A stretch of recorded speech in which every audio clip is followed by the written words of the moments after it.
पहले हम उसके कुछ कॉन्सेप्ट करेंगे जो हम लोग आज कर रहे हैं, कुछ बेसिक कॉन्सेप्ट। ठीक है, तो ऑर्गेनिक केमिस्ट्री के कॉन्सेप्ट करने से पहले हम लोग ये समझते हैं कि ऑर्गेनिक केमिस्ट्री होती क्या है। तो इसके अंदर एक चीज आता है, दैट इज ऑर्गेनिक कंपाउंड। ठीक है, ऑर्गेनिक कंपाउंड, इनऑर्गेनिक कंपाउंड करके सुना होगा आपने। तो ऑर्गेनिक कंपाउंड होते क्या है, कार्बन जो होता है वो बहुत सारे टाइप की हो सकता है, कैटिनेशन प्रॉपर्टी के कारण अलग अलग टाइप के क्या बना सकता है, कंपाउंड बना सकता है। ठीक है, इस नेचर को कैटिनेशन कहते हैं, और कार्बन से बनने वाले कंपाउंड्स को हम लोग क्या कहते हैं, ऑर्गेनिक कंपाउंड। और इन्हीं की स्टडी जो होती है ऑर्गेनिक केमिस्ट्री के अंदर की जाती है। तो ऑर्गेनिक कंपाउंड जो होते हैं इनके स्ट्रक्चर के हिसाब से दो टाइप के हो सकते हैं, एक हो सकते हैं ओपन चेन कंपाउंड, और दूसरे कौन से सकते हैं, closed chain compound. Closed chain compound नाम से पता चल रहा है, अगर कोई स्ट्रेट चेन मिल रही है, इवन ब्रांच मिल रही है, तो उसको क्या कह देंगे हम लोग, ओपन चेन। और क्लोज चेन में मतलब रिंग लाइक स्ट्रक्चर मिलेगा। ठीक है, ओपन चेन को और ओपन चेन ऑर्गेनिक कंपाउंड्स को एक और नाम से जानते हैं, दैट इज एलिफेटिक कंपाउंड। ठीक है, एलिफेटिक कंपाउंड जो होते हैं ओपन चेन को हम कह सकते हैं, जो कि क्या हो सकते हैं, ये भी स्ट्रक्चर के हिसाब से दो पार्ट्स में डिवाइड हो सकते हैं। अगर सिंपल स्ट्रेट चेन आ रही है, ठीक है, लाइक एन हेक्सेन है, एन हेक्सेन कैसे होता है, CH3 CH2 CH2 CH2 CH2 CH3। ठीक है, सिंपल स्ट्रेट चेन है, तो इसको हम एन हेक्सेन कह देते हैं। इस तरह का जो स्ट्रक्चर है that is a straight chain compound. ठीक है, ये एक टाइप हो गया। अगर इसमें हल्की सी भी ब्रांचिंग हो रही है तो इसको क्या कह देते हैं हम, ब्रांच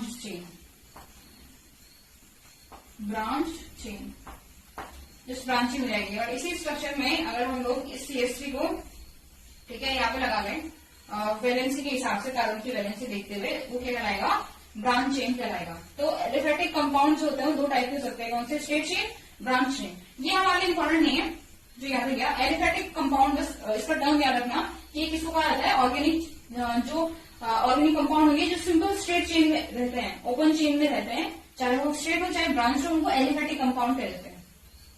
जो क्लोज्ड चेन कंपाउंड होते हैं, क्लोज्ड चेन ऑर्गेनिक कंपाउंड होते हैं, इनको हम फर्दर क्या होते हैं, दो पार्ट्स में डिवाइड करते हैं।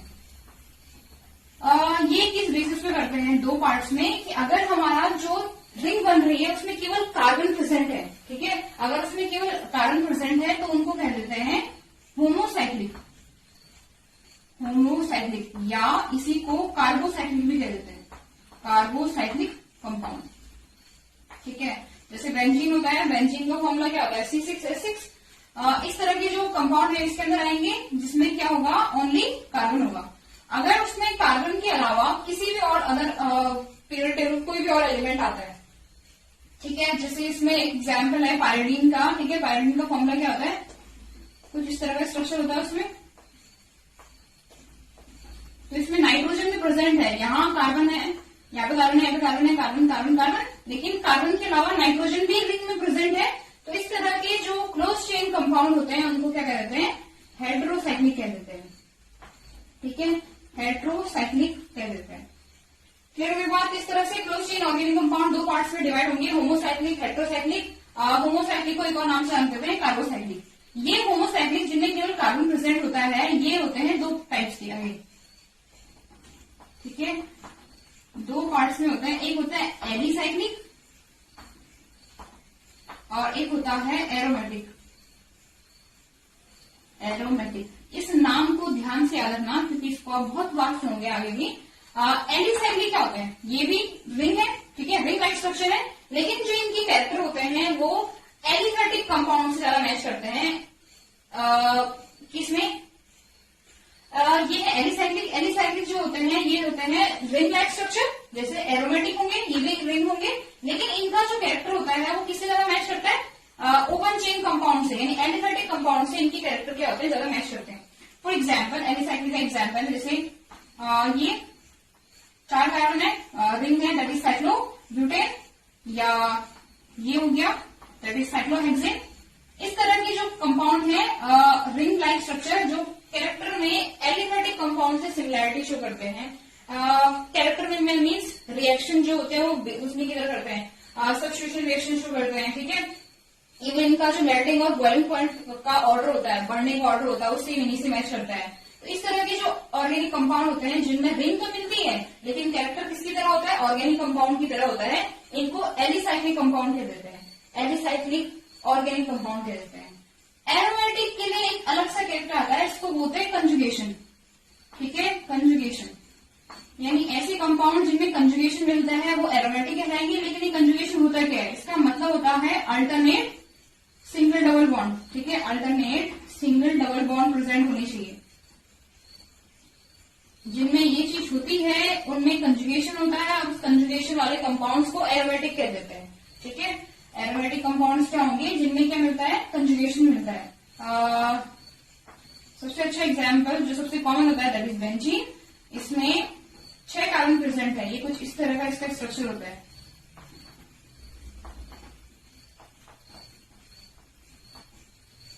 कुछ इस तरह से, ठीक है। और हर एक देखो अगर आप ध्यान से देखोगे तो इसमें भी कंजुगेशन है, double single double single double single, इस तरह से कंजुगेशन मिलता है। इस तरह के जो कंपाउंड्स होते हैं उनको क्या कह देते हैं, एरोमेटिक कह देते हैं, ठीक है। और ये एरोमेटिक वर्ड हम लोग ज्यादा इसलिए सुनने वाले हैं कि एक्चुअली इसी का, इसमें भी 6 कार्बन है, ठीक है, इसी का अगर हम एलिसाइक्लिक फॉर्म लें दैट इज साइक्लोहेक्सेन, या इसी का अगर हम स्ट्रेट चेन लें हेक्सेन, तीनों में नंबर ऑफ कार्बन कितने हैं, 6। लेकिन अगर हम स्टेबिलिटी की बात करें तो सबसे ज्यादा स्टेबिलिटी किसकी होती है, एरोमेटिक कंपाउंड की होती है, ठीक है। इसका रीजन जो होता है वो डिलोकलाइजेशन होता है। डिलोकलाइजेशन को हम आगे समझेंगे ये होता है क्या है। लेकिन फिलहाल एरोमेटिक जो वर्ड होता है या इवन जो एरोमेटिक कंपाउंड होते हैं वो नेचर में ज्यादा मिलते हैं, ठीक है। एरोमेटिक कंपाउंड जो होते हैं वो नेचर में ज्यादा मिलते हैं क्योंकि स्टेबल है, और हर एक कंपाउंड जो होता है वो स्टेबिलिटी को गेन करना चाहता है।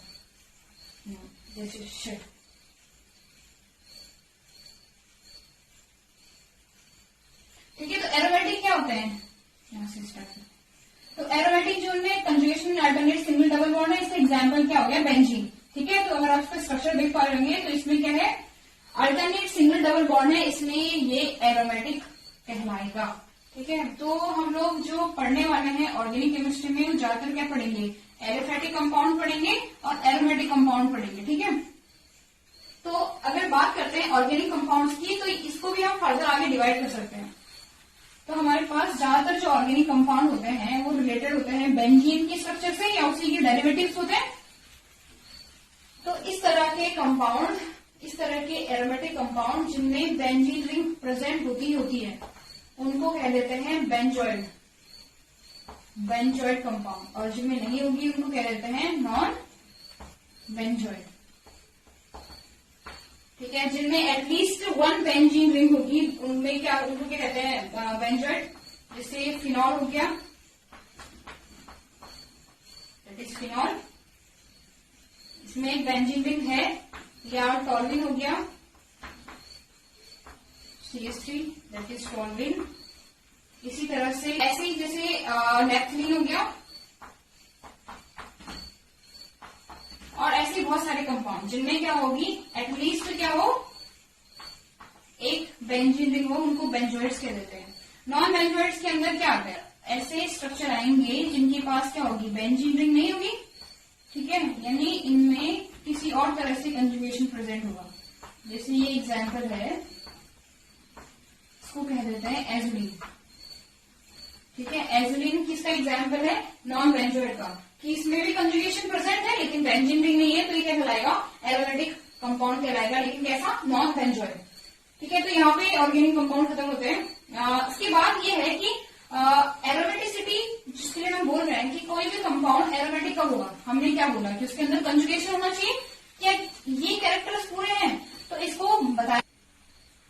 तो हमने क्या देखा कि किसी भी कंपाउंड के लिए, ठीक है, अगर वो कैसा है, होमोसाइक्लिक है, तो एरोमेटिसिटी के लिए, इसके अंदर वो एरोमेटिक है नहीं है, तो उसके लिए हमने एक कंडीशन देखी दैट इज कंजुगेशन, उसमें अल्टरनेट सिंगल डबल बॉन्ड होने चाहिए।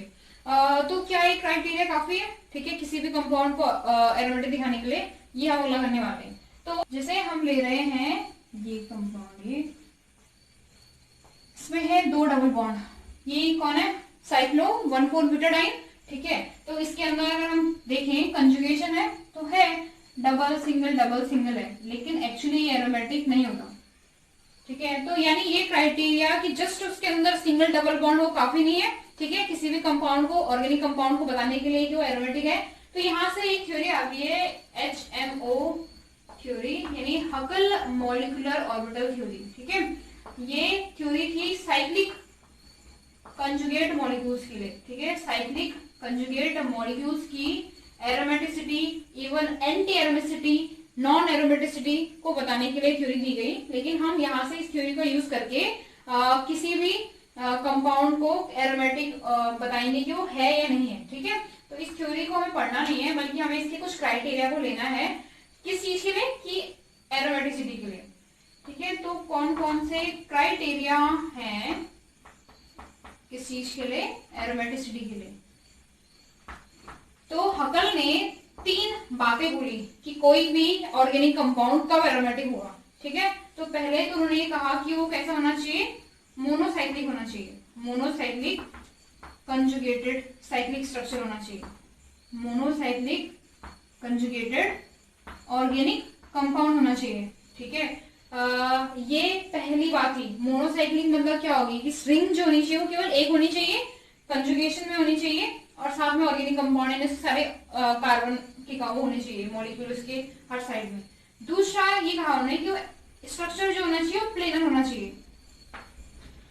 प्लेनर जो होती है एक्चुअली स्टेबिलिटी से रिलेटेड होता है कि कोई भी स्ट्रक्चर जो होता है प्लेन में तभी होता है जब उसके अंदर कोई भी किसी भी तरह का स्टेरिक स्ट्रेन न मिले। तो जैसे हम लोगों ने इसकी बात की थी, ठीक है, कौन है? साइक्लो 1,4-ब्यूटाडाइन। तो ये एक्चुअली प्लेनर नहीं होता, दिख रहा है प्लेन में, लेकिन ये स्ट्रक्चर हल्का सा क्या होता है? ट्विस्ट हो जाता है। क्यों? क्योंकि इसमें जो पाई ऑर्बिटल हैं, ठीक है, वो आपस में इतना कम डिस्टेंस पे रहते हैं कि वो एक दूसरे को क्या करने लगते हैं? रिपेल करने लगते हैं। उस केस में मॉलिक्यूल हल्का सा ट्विस्ट होके क्या करता है? नॉन प्लेनर हो जाता है।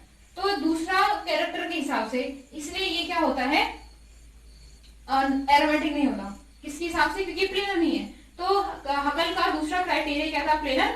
तीसरा जो कैरेक्टर था जो बताता है हमें कि कोई भी स्ट्रक्चर एरोमेटिक होगा या नहीं होगा, वो था 4n+2, कि उसके अंदर जो इलेक्ट्रॉन होने चाहिए वो 4n+2 के फॉर्म में लिखो उनको, पाई इलेक्ट्रॉन्स को, जिसमें n की वैल्यू क्या आनी चाहिए? कोई भी इंटीजर आना चाहिए, ठीक है। तीसरा क्राइटेरिया जो था हकल का वो ये था कि उसके अंदर किसी भी ऑर्गेनिक कंपाउंड के अंदर अगर 4n+2 इलेक्ट्रॉन्स हैं, पाई इलेक्ट्रॉन्स हैं, और उसमें हम n की वैल्यू निकालें तो किसके बराबर आनी चाहिए?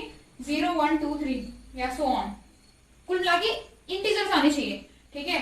तो इस पे अप्लाई करते हैं साइक्लोब्यूटाडाइन पे। ये 4n+2 इलेक्ट्रॉन कितने आ रहे हैं? तो पाई इलेक्ट्रॉन्स गिनने हैं हमें केवल।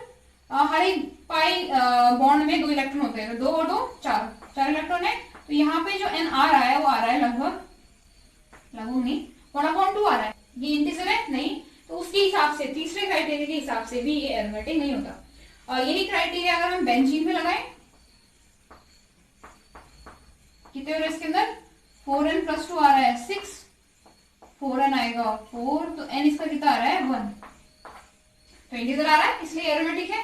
इसी तरह से अगर हम कोई और मॉलिक्यूल लें, दैट इज ये, इससे भी कंजुगेशन है, सारे के सारे के हैं, सिंगल डबल बॉन्ड है, अल्टरनेट है, तो इसका आ रहा है 4n+2 किसके बराबर? 8 के बराबर। तो 4n किसके बराबर रहेगा? 6, तो n क्या आ रहा है? 6/4, यानी 3/2 के इक्वल। तो ये भी इंटीजर नहीं आ रहा, यानी ये स्ट्रक्चर भी हमारे पास एरोमेटिक नहीं है। तो ये इसके हिसाब से इन तीनों क्राइटेरिया पे जो मॉलिक्यूल, जो ऑर्गेनिक कंपाउंड जो होगा वो खरा उतरेगा, उसके हिसाब से हम लोग एरोमेटिसिटी निकाल सकते हैं, ठीक है। तो इसी बात में एक और बात जोड़ी हकल की थ्योरी ने कि केवल पाई ऑर्बिटल्स नहीं, बल्कि जो नॉन बॉन्डिंग ऑर्बिटल होते हैं वो भी एक्चुअली डिलोकलाइजेशन में पार्टिसिपेट करते हैं, ठीक है। किसी भी ऑर्गेनिक कंपाउंड के जो नॉन बॉन्डिंग ऑर्बिटल्स होते हैं, इवन वो क्या हो?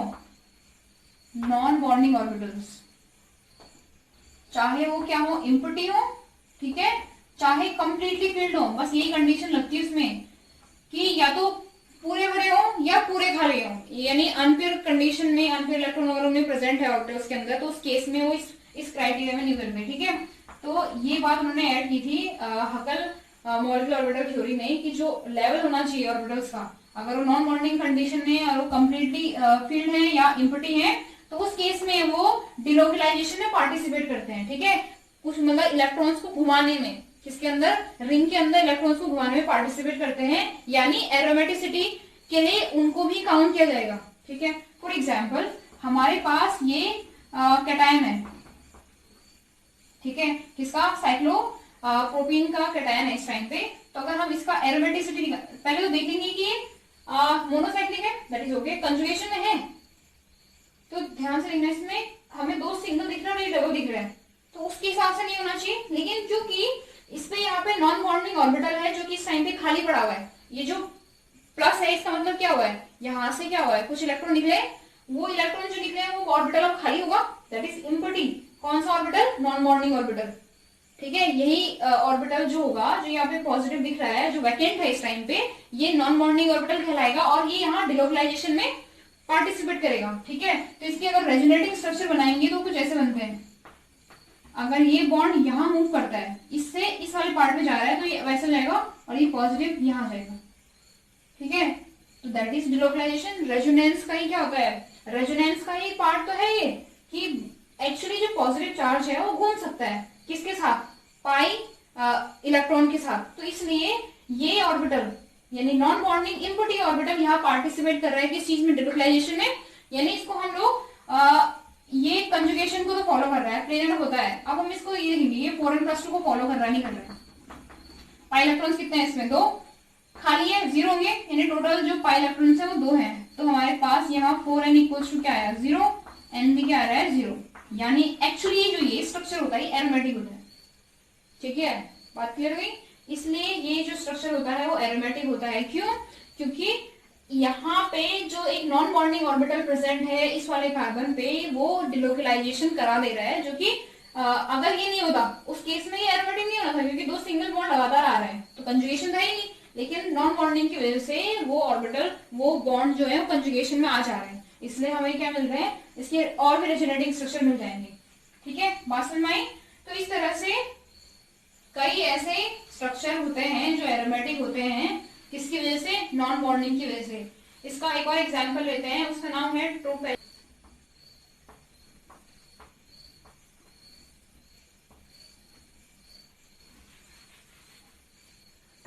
कैटायन।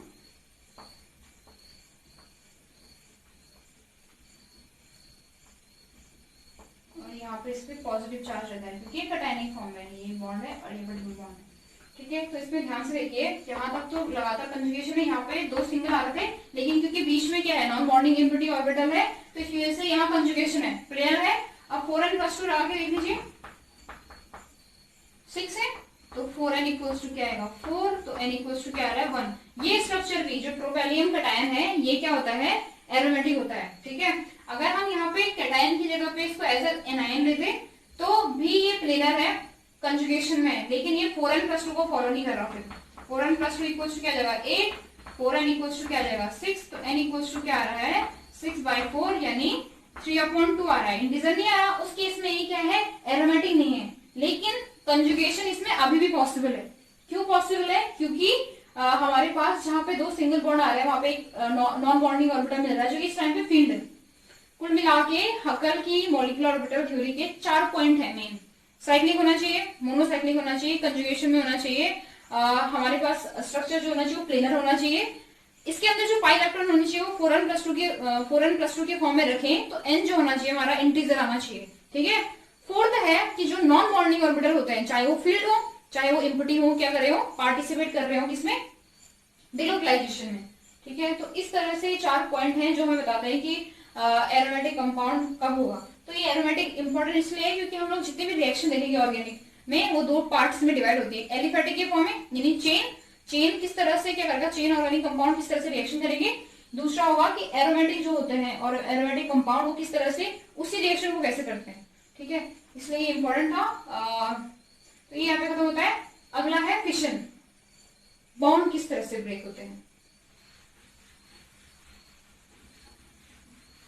तो बॉन्ड ब्रेकिंग जो होती है ऑर्गेनिक रिएक्शन में, वो होती है 2 टाइप की।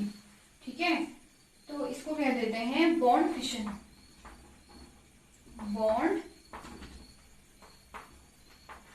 फिशन यानी बॉन्ड को तोड़ना। तो बॉन्ड को हम लोग दो तरह से तोड़ सकते हैं, एक होता है सिमेट्रिकली, एक होता है अनसिमेट्रिकली। तो पहला हम लोग पढ़ रहे हैं कौन सा, सिमेट्रिकली वाला, उसको बोल देते हैं हम होमोलाइटिकली या होमोलाइटिक बॉन्ड फिशन। इसी को एक और वर्ड से जाना जाता है होमोलाइटिकली, होमोलाइटिकली, ठीक है।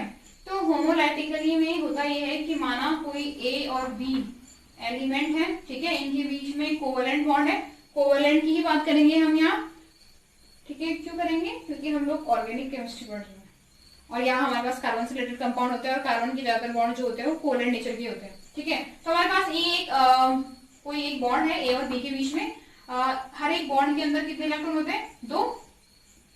अगर ये सिमेट्रिकली टूटे, सिमेट्री का मतलब एक इलेक्ट्रॉन इसको मिल जाए, एक इलेक्ट्रॉन इसको मिल जाए, तो इसको क्या कहेंगे हम, होमोलाइटिक फिशन या सिमेट्रिकल फिशन। तो इसको दिखाने के लिए हम लोग इलेक्ट्रॉन्स का मूव दिखाने के लिए इसका हाफ एरो लगाते हैं। जिस तरह से हाफ एरो जो होता है वो सिंगल इलेक्ट्रॉन का मूवमेंट दिखा रहा होता है। तो हम क्या दिखा रहे हैं कि एक इलेक्ट्रॉन गया ए की तरफ, एक इलेक्ट्रॉन गया बी की तरफ, हमारे पास क्या मिल गया, एक ए और बी, इनके पास क्या है, ये फ्री इलेक्ट्रॉन्स है, इनको बोल देते हैं फ्री रेडिकल, फ्री रेडिकल। यानी होमोलाइटिक बॉन्ड फिशन से फ्री रेडिकल का फॉर्मेशन होता है। ये न्यूट्रल है, ठीक है। न्यूट्रल क्यों है, क्योंकि इनपे कोई चार्ज मतलब नहीं है। और क्यों नहीं है, क्योंकि ये अपने कॉन्फ़िगरेशन को रिटेन कर रहे हैं। स्टार्टिंग में जब ये बॉन्ड बना होगा तभी इसी तरह से होंगे, फिर ए और बी आए और इन्होंने अपने इलेक्ट्रॉन शेयर करे, उससे एक बॉन्ड बना, ठीक है। तो ये सेम, इसने कोई इलेक्ट्रॉन लूज नहीं किया, इसने कोई इलेक्ट्रॉन लूज नहीं किया, तो इनमें कोई चार्ज नहीं आ रहा, ठीक है। तो ये इस टाइम पे इस इलेक्ट्रॉन को लेके चले गए, फ्री रेडिकल बन गए। पर ये फ्री रेडिकल स्टेबल नहीं होते क्योंकि इनके पास ए और बी के पास ये फ्री इलेक्ट्रॉन है और ये क्या करेंगे, उसको स्टेबलाइज करने के लिए किसी न किसी से रिएक्शन करेंगे। तो जो फ्री रेडिकल होते हैं एक्चुअली काइंड ऑफ अनस्टेबल होते हैं, तेजी से रिएक्शन करते हैं किसी के साथ भी। तो इस तरह का जो फिशन होता है इसको हम लोग क्या कहते हैं, होमोलाइटिक फिशन कहते हैं। तो ये दोनों में हो सकता है, किसमें, दोनों टाइप के मॉलिक्यूल में। कौन से दोनों की बात कर रही हूँ मैं, कि अगर ए और बी दोनों सेम है, जैसे कार्बन और कार्बन के बीच का हम बॉन्ड तोड़ रहे हैं, ठीक है, तो उस केस में भी क्या होगा, क्योंकि दोनों बराबर अपने इलेक्ट्रॉन्स को खींचेंगे। ये भी चाहता है कि मैं स्टेबल हूँ, अगर तोड़ना ही है तो ये कहेगा कि दोनों इलेक्ट्रॉन मेरे को देते, मैं स्टेबल जाऊंगा, सेम ये कहेगा। तो दोनों बराबर पावर से उसको खींचेंगे, ठीक है। उस केस में ये हमें होमोलाइटिक फिशन मिलता है। या फिर अगर दोनों डिफरेंट भी हैं, दोनों डिफरेंट भी हैं लेकिन उनके बीच का इलेक्ट्रोनेगेटिविटी डिफरेंस बहुत कम है, इतना कम है कि उनमें से हम लोग ये डिसाइड नहीं कर सकते कि इलेक्ट्रॉन किसी तरफ जाएगा, उस केस में भी हमें होमोलाइटिक फिशन देखने को मिलता है, ठीक है। बस मेन ये चीज है कि इसमें फ्री रेडिकल का फॉर्मेशन होता है। तो यहाँ जो मैकेनिज्म फॉलो होती है वो एक्चुअली फ्री रेडिकल मैकेनिज्म होती है। वहां हम लोग देखेंगे कि इसमें दूसरे वाले टाइप में, दैट इज वो क्या हेटेरोलाइटिक में, वहां जो होती है वहां सब्स्टिट्यूशन रिएक्शन देखने को मिलती है, इलेक्ट्रोफिलिक और न्यूक्लियोफिलिक। लेकिन यहाँ इस तरह की जो रिएक्शन हमें ऑर्गेनिक केमिस्ट्री में दिखेंगी वो फ्री रेडिकल को फॉलो करेंगी, फ्री रेडिकल मैकेनिज्म को, ठीक है। क्लियर हो गया। तो ये था होमोलाइटिक बॉन्ड फिशन। दूसरा है हेटेरोलाइटिक, ठीक है, हेटेरोलाइटिक बॉन्ड फिशन, ठीक है। हेटेरोलाइटिक बॉन्ड फिशन या हम लोग क्या कह सकते हैं इसको, हेटेरोलाइटिक या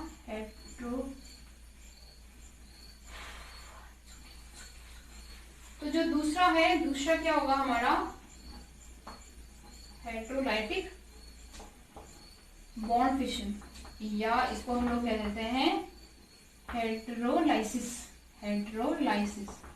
तो इसमें उसका जस्ट ऑपोजिट होगा, ए और बी के बीच में कोवेलेंट बॉन्ड होगा, लेकिन इनमें से जो बॉन्ड के दोनों इलेक्ट्रॉन है वो कोई एक एलिमेंट लेके जा रहा होगा, और इसको दिखाते हैं हम किससे, फुल एरो से, क्योंकि दोनों इलेक्ट्रॉन का मूवमेंट हम फुल एरो से ही दिखाते हैं। तो इसमें हम लोगों ने मान लिया कि बी दोनों इलेक्ट्रॉन लेके जा रहे हैं, तो क्या बन जाएगा, ए पे आएगा पॉजिटिव चार्ज, प्लस क्या बनेगा बी पे क्या आएगा नेगेटिव चार्ज। अब ये पॉजिटिव, यानी यहाँ जो एक्चुअली बन रहे हो आयन बन रहे हैं, वहां क्या बन रहे थे, फ्री रेडिकल। तो यहाँ पे पॉजिटिव चार्ज क्यों आ रहा है ए पे, क्योंकि स्टार्टिंग में जब ये बना हुआ ये बॉन्ड, तो ये कुछ जैसा होगा, ए आएगा अपना एक इलेक्ट्रॉन लेके, बी आएगा अपना एक इलेक्ट्रॉन लेके, तो इस तरह से ये बना होगा।